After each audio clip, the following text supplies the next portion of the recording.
Ya pemirsa, saat ini saya berada di depan dari sebuah gerbang. Kita ketahui bahwa gerbang yang ada di depan kita ini, di kanan kirinya terdapat sebuah tugu begitu. Namun tugunya tidak umum teman-teman. Jadi tugunya itu ada patung singa ini seperti ini ya. Tuh, yang mempunyai lonceng. Giginya, rahangnya.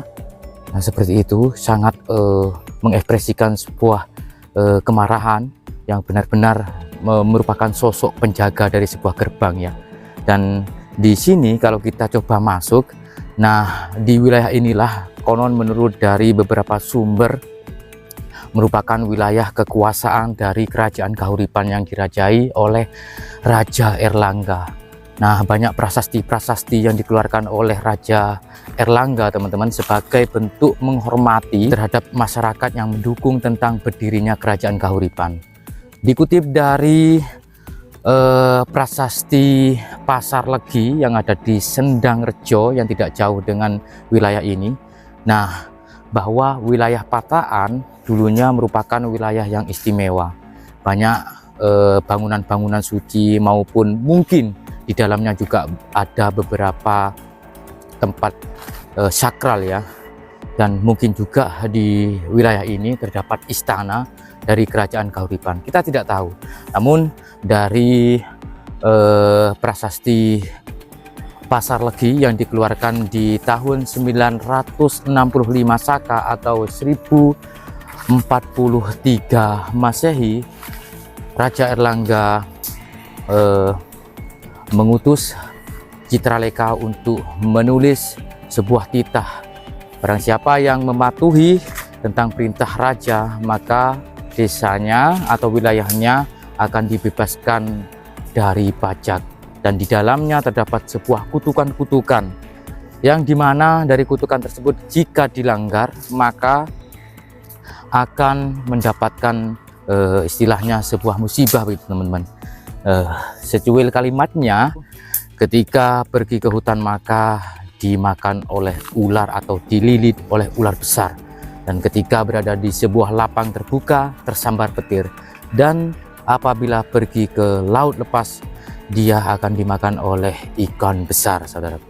Nah disinilah dari beberapa tahun yang lalu ditemukan sebuah bangunan besar yang luasnya tidak tanggung-tanggung, puluhan hektar ya, mungkin bisa jadi ratusan hektar. Dan di sini dibangun sebuah prasasti maupun sebuah tugu begitu, monumen yang bertuliskan Taman Erlangga Pataan. Nah jadi di atasnya itu terdapat sebuah arca Garudea, yaitu Wisnu menunggangi Garuda, di mana perwujudan Wisnu tersebut memang merupakan perwujudan dari Raja Erlangga yang ketika kerajaan Mataram kuno pada waktu itu dikalahkan oleh kerajaan Wurawiri. Mataram kuno hancur dan Raja Erlangga melarikan diri, bersembunyi begitu dan bertapa. Ketika keluar dari pertapaannya, Erlangga berniat untuk membangun kerajaan baru yang bernama Kerajaan Kahuripan. Dan disinilah diduga kuat awal pertama Kerajaan Kahuripan dibangun atau didirikan, saudaraku. Wilayah yang disakralkan teman-teman di zaman abad ke-10, kisaran tahun 965 Saka. Nah di sini sudah tertata untuk taman-tamannya ya, dan yang saya lihat ada sesuatu yang unik di sini, bahwa kultur tanah di sini ternyata merupakan batuan karst begitu ya, yang bersap-sap, yang kalau dilihat dari sini teman-teman seperti hamparan dari perahu loh, kayak gitu loh, kayak semacam hamparan perahu yang cukup panjang begitu. Padahal ini merupakan batu, istilahnya batu kapur ya kalau dari sini ya. Tuh di sini ada patung banteng, banteng ternyata. Loh iki lho, iki bathuke ono anu nih rek, iya bathuke lho ono anune, ono stempele, ono simbole lho bathuke. Oh, itu matanya merah saudaraku, menandakan sebuah kemarahan ya, ekspresi kemarahan begitu.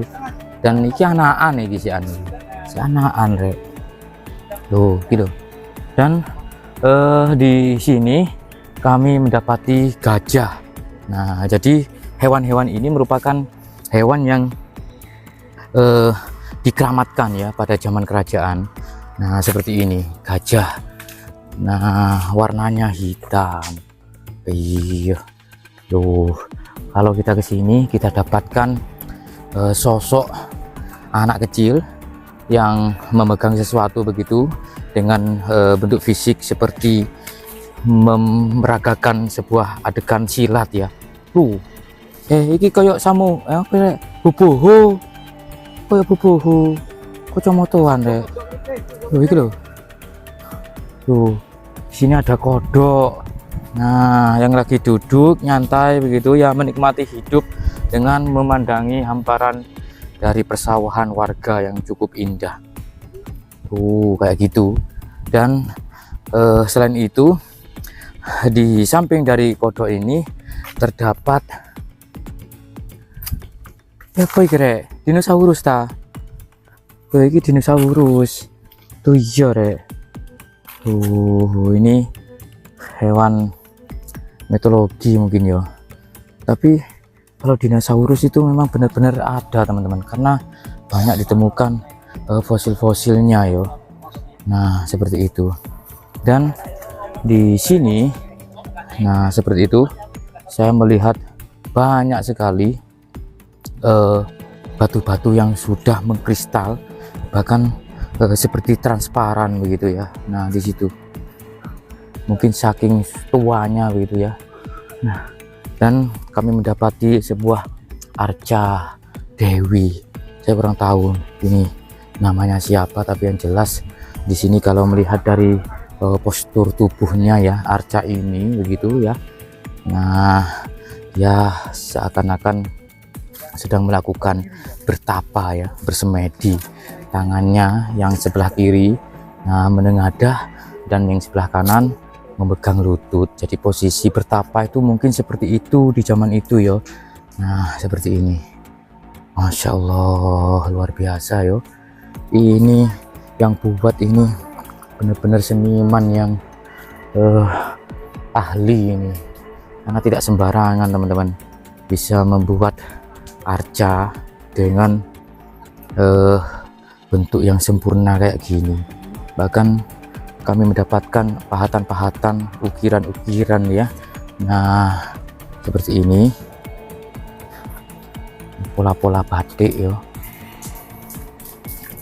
Masya Allah. Oke teman-teman, dan di sini ternyata kami mendapati sebuah hal yang sama, yaitu adanya arca ataupun patung dinosaurus dengan kodok lagi, dan sosok anak kecil yang sedang silat, memberagakan sebuah jurus silat ya teman-teman.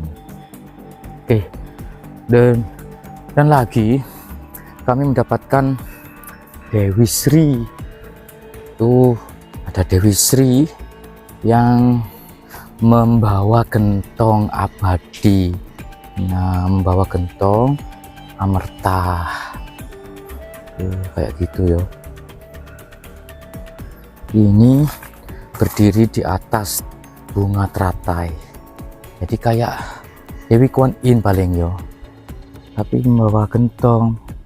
Nah, harusnya ini memancurkan air, mungkin karena alat pompanya masih belum nyala sehingga airnya mancur teman-teman. Itu Masya Allah. Dan penggambaran-penggambaran dari sebuah sosok tadi teman-teman, itu menandakan bahwa di zaman itu, di zaman kerajaan, para masyarakat itu mungkin berbagai macam keyakinan ya. Ada yang memeluk agama Kapitayan, sebagaimana pada rumor yang beredar bahwa agama Kapitayan itu merupakan agama Jawa asli.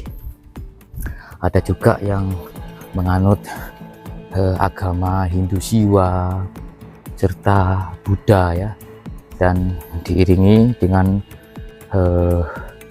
agama Kristen serta Islam yang masuk ke Nusantara.